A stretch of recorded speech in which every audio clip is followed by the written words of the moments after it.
kadalasan, too late na. Kumbaga, huli na ang lahat. Nandyan na, di ba? Nahihirapan na tayo. Hindi na natin alam kung anong gagawin. Sa first 72 hours, dapat nakaplano tayo na yo-yo kung tawagin. You're on your own.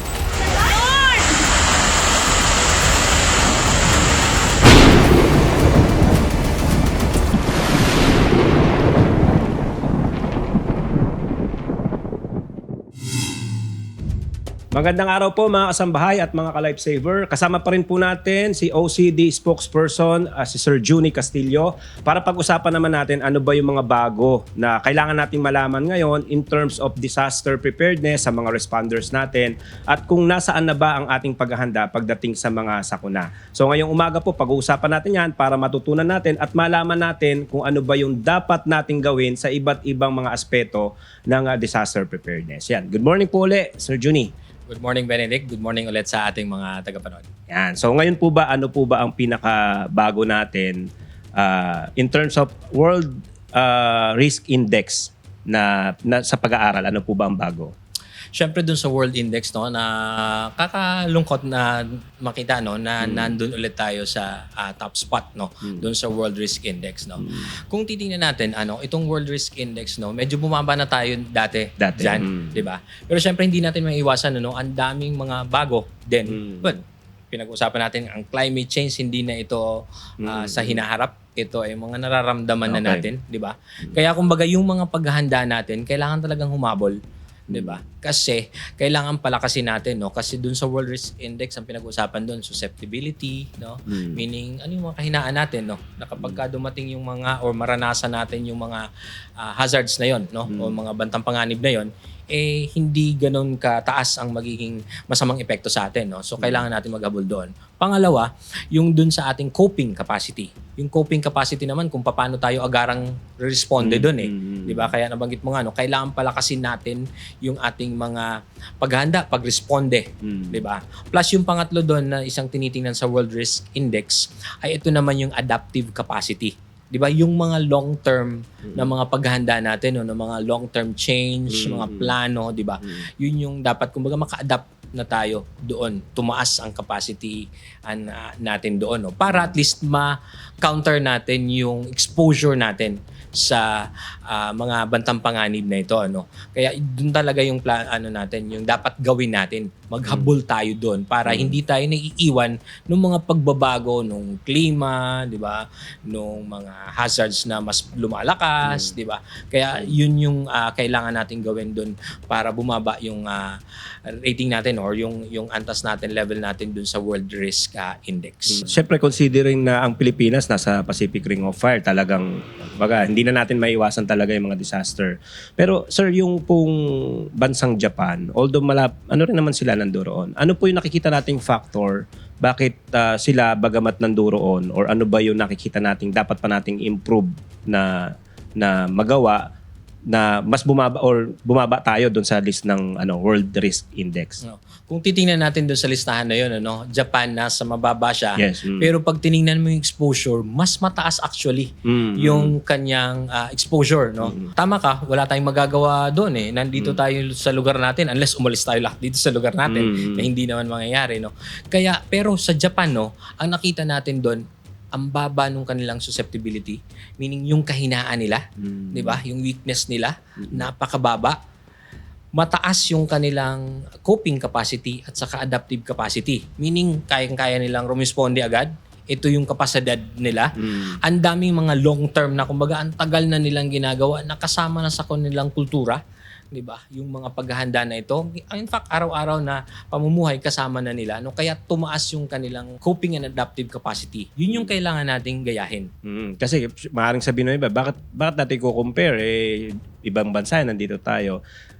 Ano nakikita natin dun, Sir Juni, yung mga mismong mamamayan, talagang para silang kaka-level nila ng preparation ng government. So sa atin po ba nakikita natin na ito medyo talagang tayo sa mga kababayan natin, medyo gaya nung isang napag-usapan natin na mababa ang konsiderasyon nila into disaster preparedness.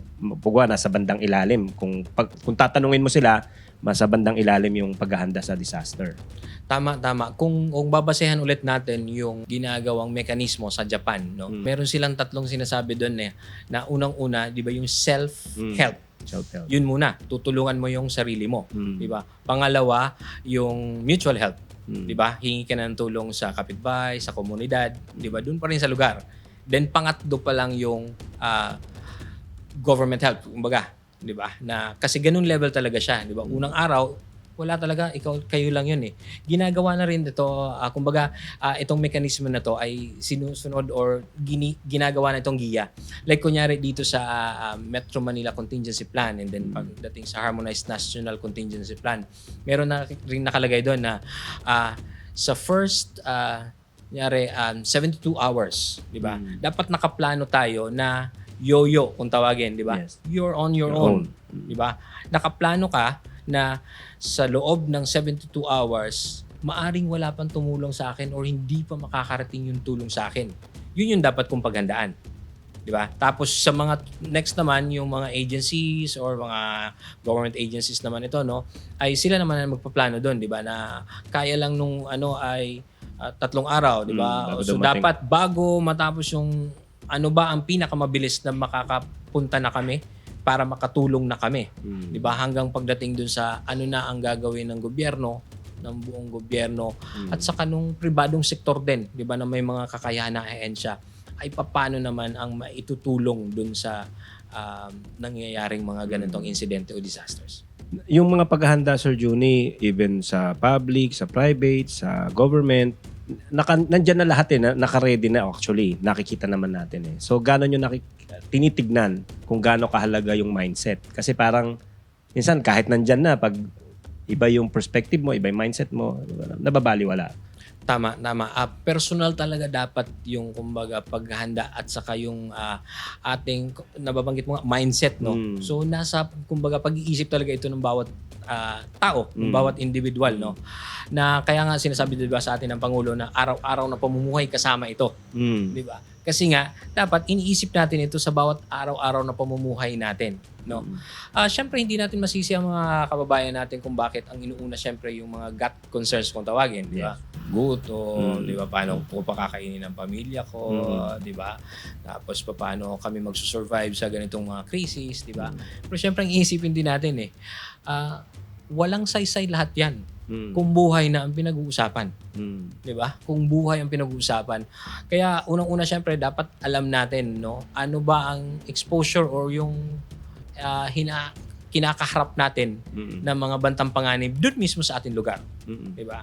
Pangalawa syempre, mayroong mga impormasyon, mayroong mga pagtatanungan tayo at mayroong mga nangyari sa ibang lugar na pwede nating gawing giya sa ating paghahanda. 'Di ba? Na pwede natin gawin 'yun kasi ang nangyayari, isa sa nagiging challenge kumbaga sa mga ganito ay yung wala naman tayong personal experience 'di ba, sa maraming mga bantang panganib, 'di ba? So paano mo kaya kumbaga na-underestimate natin yung ating mga gagawing aksyon. 'Di ba? Kasi inisip natin, hindi naman 'to nangyari sa amin.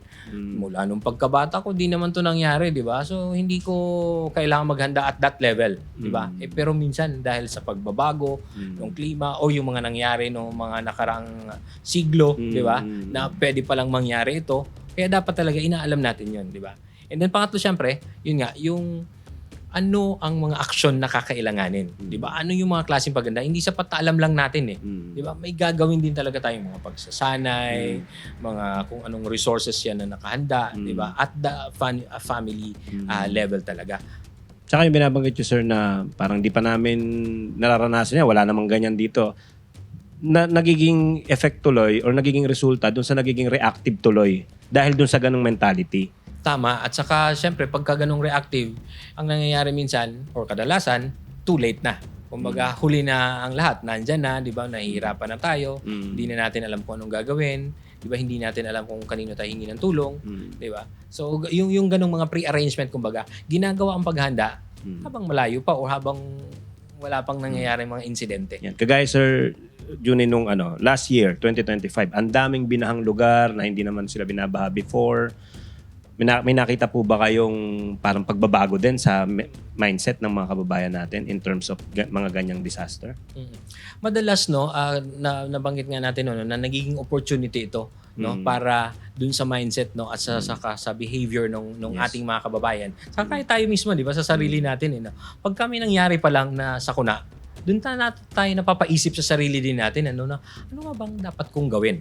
'Di ba? Na paano kung yun nga ang mangyari dito sa akin pala or dito sa lugar namin, 'di ba? Kaya doon tumataas yung level like na pag-usapan during yung nangyari yung sa Cebu. And then sa Davao, Yes. and then meron din sa North, 'di ba, yung paggalaw din ng swarm, earthquake, Manila Trench. Tumaas din talaga yung level ng mga preparedness, Ngayon po ba may mga bago po ba tayong kailangan malaman din ng mga kababayan natin para kung may naidagdag ba doon sa batas or meron po ba nadagdag sa mga orders po from the Office of the Civil Defense? Kung batas, Benedict, ang pag-uusapan natin, ang isang merong batas na naipasa recently ay itong Anticipatory Action Law.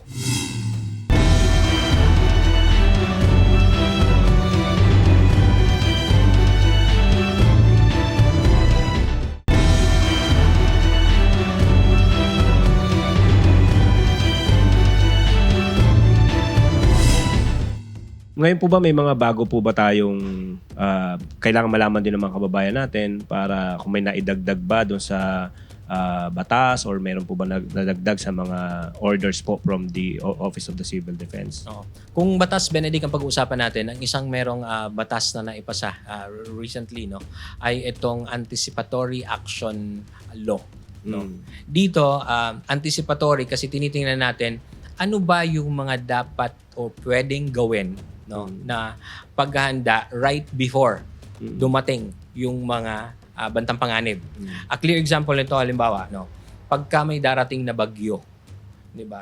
Ano ang mga anticipatory actions na pwedeng gawin ng community, ng LGU, or the different DRRMCs? Example, kung ito ay bagyo, pwede bang maglaan na ng pondo para sa mga shelter kits? Meaning pagpapatibay nung mga kabahayan bago pa tumama ang bagyo, 'di ba? Kaysa sa yung hindi mo napatibay yung bahay, nasira lang siya, i-rebuild tuloy, 'di ba? So one of the is the distribution of shelter kits. Pangalawa, pwede ba ang early harvest sa mga farmers, Kung ito ay may mga pwede nang anihin bago pa ang dumating yung bagyo, tumama ang bagyo, pwede na ba yung gawin? 'Di ba? Both side yun, sir. Yes. Yung sa palay, yung sa mga isda, pwede rin yung ganun. Oo, 'di ba? Kung pwede ba 'yon, Isdaan. pwede ba yung mga fish ponds ay pwede na mag-harvest, 'di ba? Tapos at the same time na yun ay mga kung livestock man ito, pwede rin, 'di ba? Na pwede ba ay yung mga livestock ay bilhin na ng gobyerno man ito, ng LGU or ng private sector, And then kung gagamit din lang ng mga pagkain, siyempre kakailanganin ng pagkain sa mga evacuation center, pwede bang yung mga livestock na yon ang lulutuin? Yung mga ganong anticipatory actions na mga pwedeng gawin, So ibig sabihin yung ating mga local government units or even yung ating mga response agencies ay pwedeng maglaan na ng pondo, 'di ba, para dun sa mga anticipatory actions na pwedeng gawin. Pwede rin pag-usapan, 'di ba? Pwede na bang mag-distribute ng cash assistance dun sa mga alam naman at tiyak nating tatamaan na mga kababayan natin, para at least may magamit sila sa paghahanda nila. Yes. Kung sila man ay kailangan na bumili ng mga pagkain nila, kung sila man ay kailangan kung ano pang mga resources na dapat nilang bilhin, 'di ba? So yun yung mga anticipatory actions na pwedeng gawin, Isa yun sa bago. Pangalawa, meron din tayo nung Ligtas Pinoy Centers Act. Yun naman ay nagtatakda na dapat bawat LGU, bawat lugar ay merong mga mag-construct ng mga evacuation centers, na hindi lang basta mga eskwelahan or mga ibang mga establishment na meron talagang designated. So isa yon.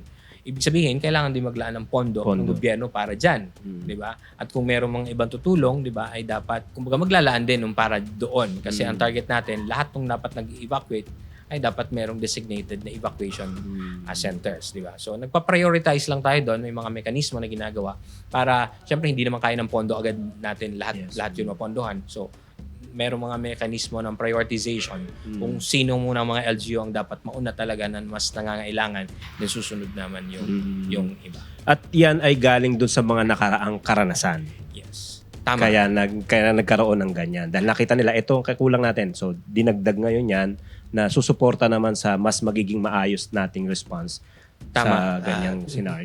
Tama, Benedict, no? Kasi kung tutusin, no, ngayon marami na tayong mga ginagawang mga anticipatory actions sa gobyerno din, no?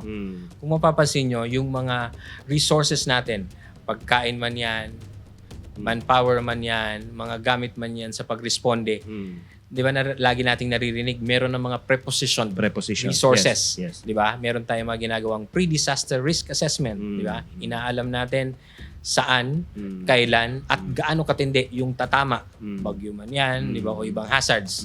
Para nakakapag-preposition na tayo. Yes. Ibig sabihin, kung pagkain man ito, halimbawa, di ba? Lagi nating naririnig from DSWD, from OCD, and other response agencies. Equipment, mga ganyan. Naka-preposition na. Doon mismo sa lugar na kung saan maaari itong tumama.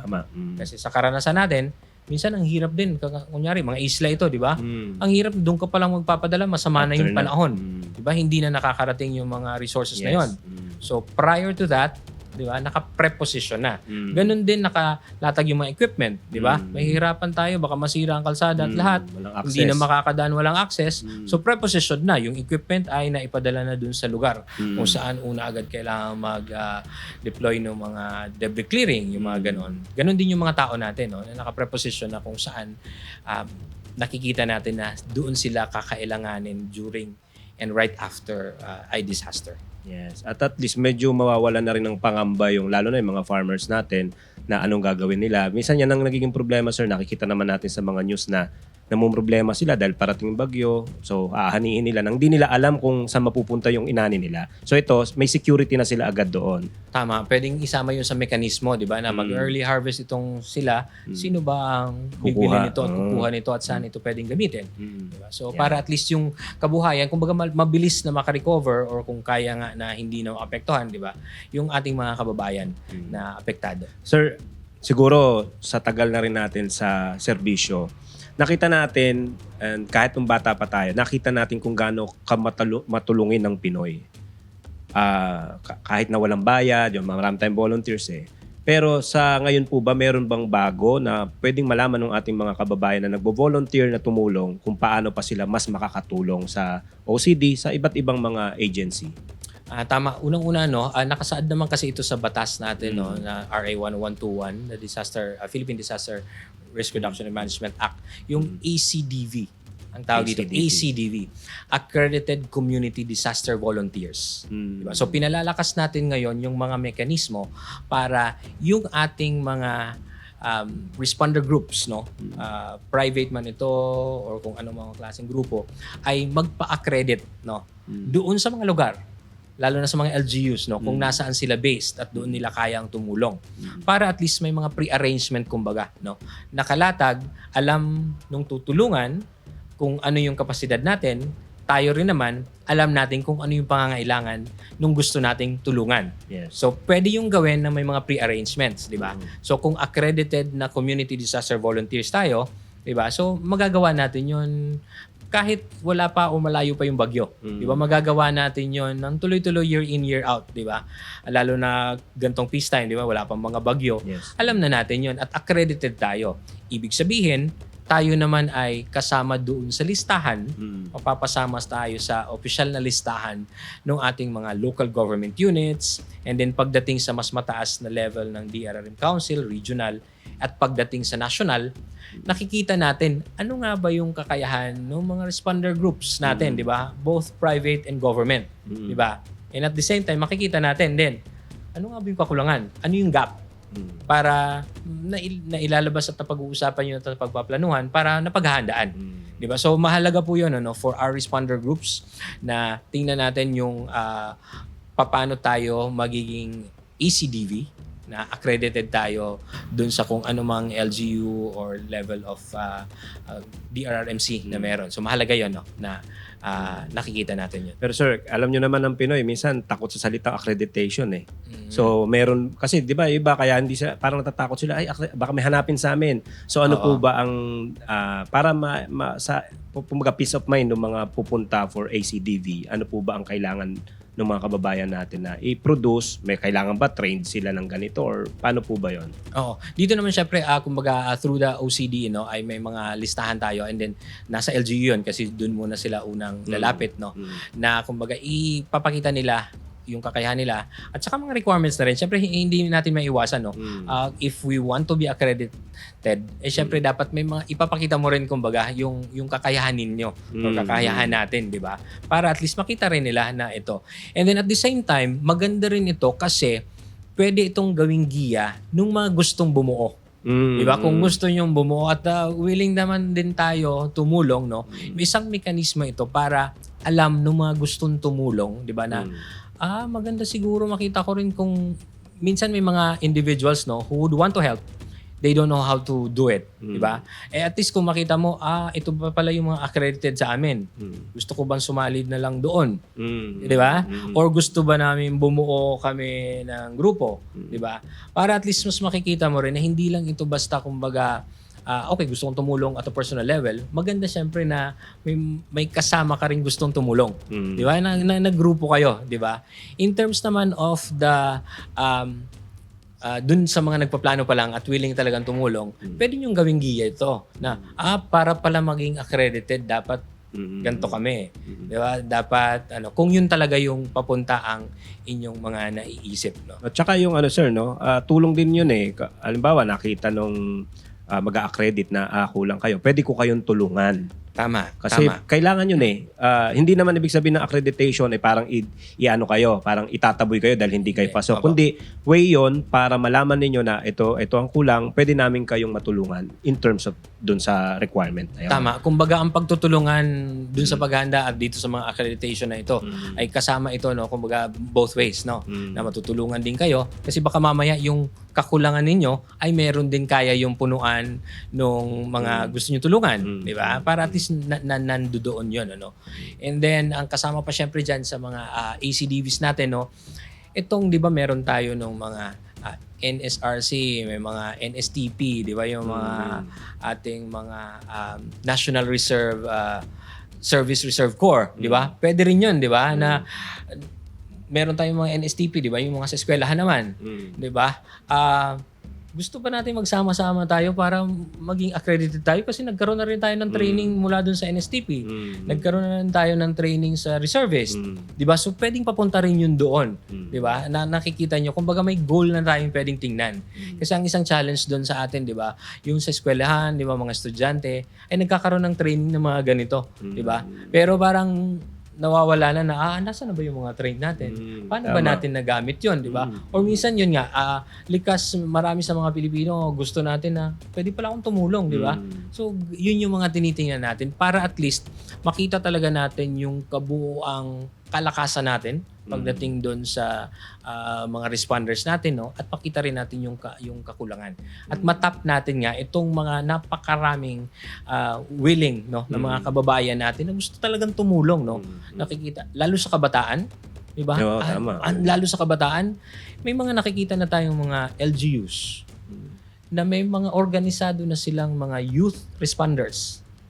Di ba? Na mga youth, na mga EMT, na mga kagaya nyo. Pero mga estudyante pa lang to, at nagjo-duty, libre, di ba? Mag-volunteer. Yes. So may mga ganon. So yun yung pinapakita natin, na kahit bata ka pa lang, pwede ka nang tumulong, pwede ka nang makatulong, hindi lang sa komunidad mo. Magagamit mo ito para makatulong ka sa pamilya mo. Di ba? Kasi kung train ka sa ganito, makakatulong ka na. Marami na tayong mga kwentong ganyan na ilalabas namin sa Office of Civil Defense na mga kumbaga best practices, mga new innovations, no, nung mga ganito pagdating sa mga responders natin lalo sa kabataan. Lastly sir, baka may mensahe po kayo sa mga kasama natin Sabi nga, ang lagi natin term, mga isang likaw ng bituka natin. So yung mga responders natin na nandito sa atin sa buong bansa, baka may mensahe po kayo sa kanila. Salamat for this opportunity, Benedict. No? Unang-una sa ating pong mga kababayan, no, na mga responders, no, mga EMTs, kung ito man ay grupo or individuals. No? Unang-una, maraming salamat, no, na kayo ay nandyan para handang tumulong, no, sa ating pamahalaan, and then sa pamahalaan naman ay dun sa pribadong sektor para tumulong. Unang-una po, no, hindi kaya ng gobyerno lang, 'di ba? Pagdating dito sa pagresponde, no. Kasama talaga natin dito kaakibat yung mga pribadong sektor, no. This is a public and private partnership, no, pagdating dito sa response, no. And then syempre, malaking tulong 'yun both ways also, no. Pwede kasing kami din sa gobyerno ay makatulong sa inyo. Pwedeng kayo din ay makatulong sa amin sa pamahalaan, ano, at saka mga government emergency response teams, no. So yun po ang ating hinihikayat, no, na pwede kasi tayong magsama-sama, no. Gawin nating itong kumbaga institutionalized itong ating mga partnership na ating responders, no, para mas alam natin kung paano tayo makakatulong sa ating mga kababayan at lalo na kung paano tayo makakatulong doon sa ating mga mahal sa buhay. Yan. Salamat, sir. Yan. Basta kami sa UNTV, sir, kaisa nyo kami kasi sa stasyon pa lang namin talagang rescue na rin yung aming talagang naging priority. At hanggang sa susunod na mga pagkakataon, sir, magkasama-sama pa rin tayo. Siyempre, para sa kapakanan ng ating mga kababayan. Hanggang sa muli po, samahan ninyo kami uling matuto ng iba't ibang first aid dito lang sa Lifesaver. Siyempre, nakasama pa rin po natin si Office of the Civil Defense Spokesperson, si Sir Juni Castillo, isa po sa mga ka-Lifesaver natin. At yung mga information po na naibigay sa atin, lalo na sa mga kasama natin sa rescue, sana mapagtulong-tulungan natin ang paghahanda para sa iba't ibang mga sakuna. Hanggang sa susunod na linggo, dito lang sa Lifesaver. Ako po si Benedict Galasan. Magandang umaga po.